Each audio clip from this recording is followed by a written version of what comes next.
De la tarde con el minuto que tenemos en la música, señor Gómez. Aquí seguimos disfrutando la música. Bueno, estos temas que están excelentes y que verdaderamente forman parte de esta producción que se llama Trinchera Avanzada. Y aquí escuchamos precisamente esto que se llama Trinchera. Hoy saludos al comandante Taboludo, que también le entró ahí con su cuerno para apoyar a Maggie. Fíjate que nos mandan este mensaje del público que dice: ahí sí va, pero a la presidencia ni sus luces. Se refiere a una nota que esta mañana nos comparte Maggie López, porque dice que el subsecretario de la SCT vino a supervisar trabajos de la carretera Baix-Tamazunchale. Vino a supervisar la corrupción, ¿no? Y efectivamente, el que estaba en primer lugar era el alcalde David Medina Salazar. Es decir, ahí sí va. No fue al Foro del Agua, no va a la presidencia, no va a otros eventos importantes. Pero ahí sí, ¿por qué será tú? Pues, ¿Qué habrá ahí o qué? Mira, el tema de la Baix-Tamazunchale, la obra insignia del sexenio de Andrés Manuel López Obrador, es un ejemplo de corrupción de lo que el Centro SCT y la SCT hoy bajo el mando de Jorge Nuño ha sido la más evidente institución de corrupción, en donde hay concursos amañados, mucha lana, ¿no? Mucho dinero. La obra está siendo de muy mala calidad, muy mala calidad. Vemos las empresas que vienen de la Ciudad de México, empresas locales que están, llevan un retraso de obra muy marcado.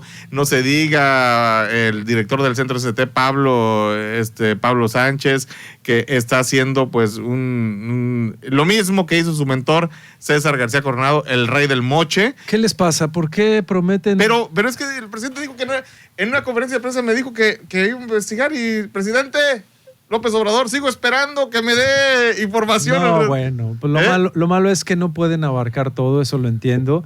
Y lo malo es que luego confían en un equipo pues, que no les da resultados, y que lejos de no darle resultados se dedican a robarse todo lo que pueden, a hacer todos los negocios que pueden y pues a cambiar de vida, ¿no? La verdad es que eso sucede desde el presidente de la República, en fin. El puente El Pujal, que era el símbolo de nuestra identidad, nos lo están quitando. ¿Por qué no lo dejarían ahí como parador? El acero cuesta mucho dinero.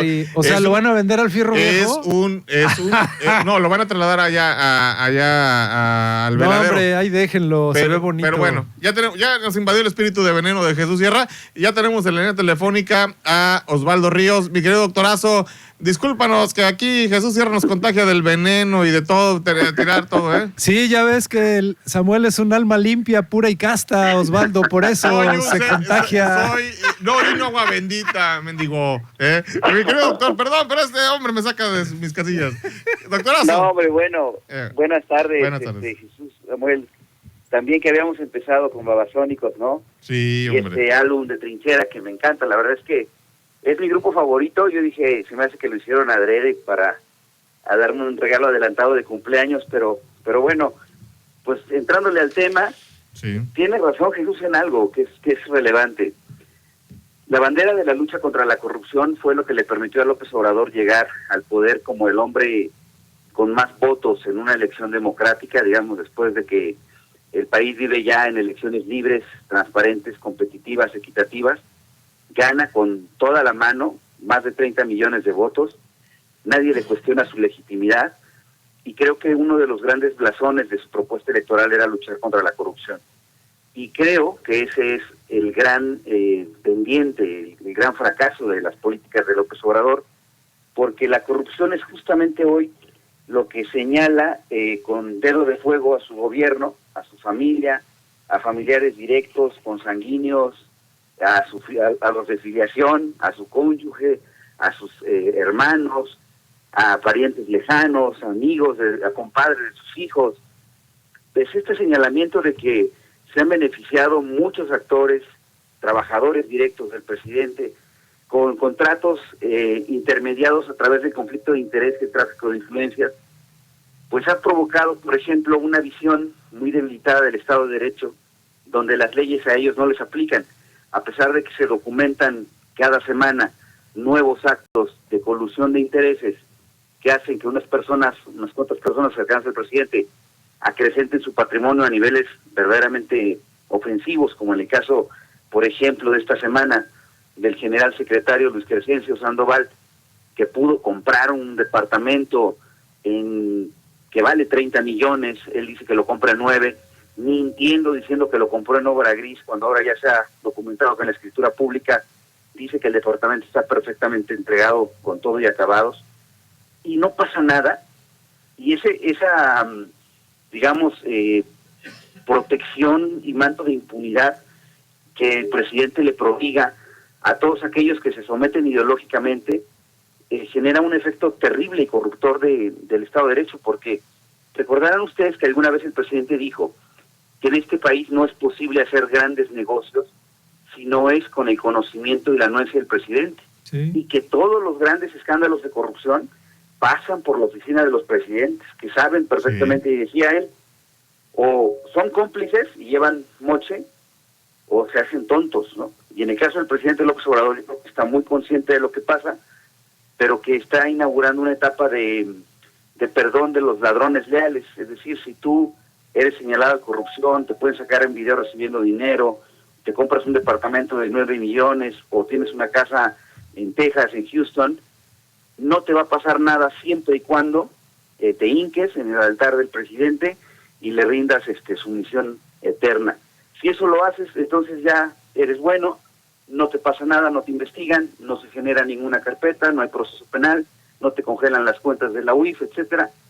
Y a todos los demás, a los que discrepan del presidente, a los que están en la oposición, a los que lo cuestionan, sí les aplica una, no la ley, sino una voluntad autoritaria desde Palacio Nacional, que francamente pues está mostrándonos dos caras para ejercer el poder. Con una mano se acarician los actos de corrupción de los leales y con la otra mano se golpea políticamente y usando todo el aparato de justicia a quien no se le somete al poder presidencial, como en esta semana, por cierto, a la Suprema Corte de Justicia de la Nación, que hoy es víctima de un ataque atroz de pandilleros ordenados por Palacio Nacional para golpear al ministro Lainez, esencialmente, y a la ministra Norma Piña. Oye, lo de ayer, la expropiación a Grupo México de Germán Larrea, esto ya puso a todos con los pelos para arriba, de todas las formas. El mercado financiero se volvió loco ayer, el viernes por la tarde, y estamos ante ya un pasito de ser Venezuela o ser Cuba, de repetir estas historias de terror económico. No estamos lejos en que un día diga voy a expropiarle la casa a Osvaldo Ríos porque me da lata en el Twitter y porque es un tema de utilidad pública. ¿Estamos ante ese escenario? Sí, claro, pero la Constitución permite la expropiación con dos condiciones: la utilidad pública y la previa indemnización.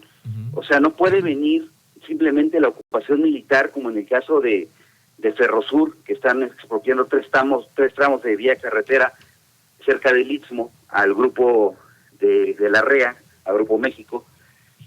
Primero tendría que haber habido un juicio de expropiación que concluyera con una sentencia que acreditara la utilidad pública y la previa indemnización. No puede ser al revés, o sea, no puede ser primero la ocupación ilegal y después el ver qué ocurre para ver si quieres aceptar lo que yo te dé de dinero. No es así.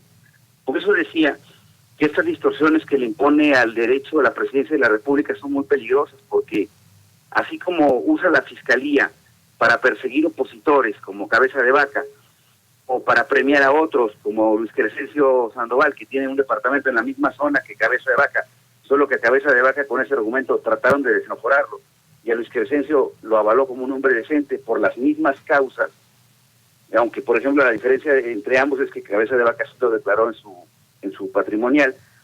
El asunto de fondo es que con estos actos autoritarios de expropiaciones sin cumplir con legalidad, o el decreto administrativo para ocultar la información pública en las obras de infraestructura, como lo trató de hacer con toda la obra que hace el gobierno federal, el presidente dijo, es de seguridad nacional y no voy a informar nada de eso, metemos una reserva, y la Corte dijo, no, eso es evidentemente inconstitucional, la reserva de información es una excepción que tiene que fundamentarse y que no puede ser en los supuestos que le dé la gana al presidente.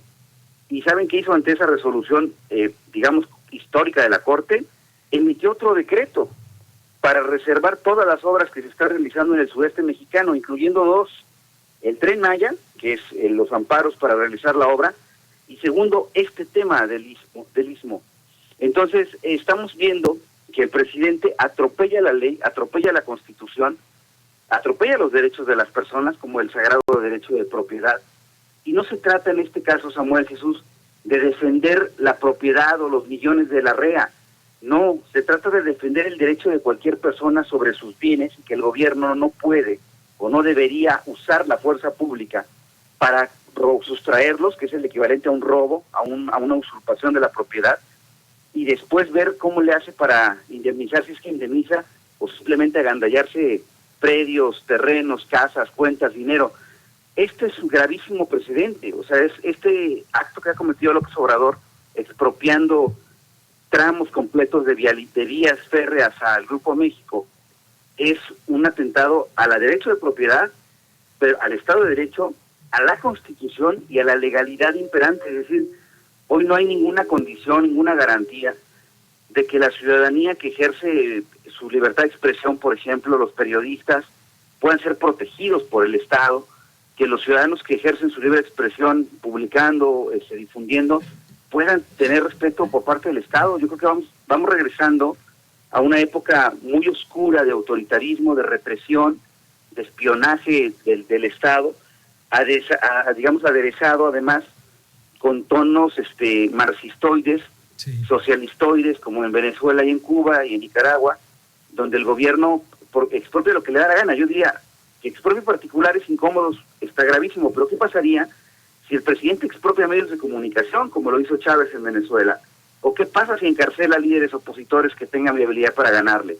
Entonces, pues bueno, hoy el presidente ha roto una frontera más de eso que él dice de a mí no me vengan con que la ley es la ley.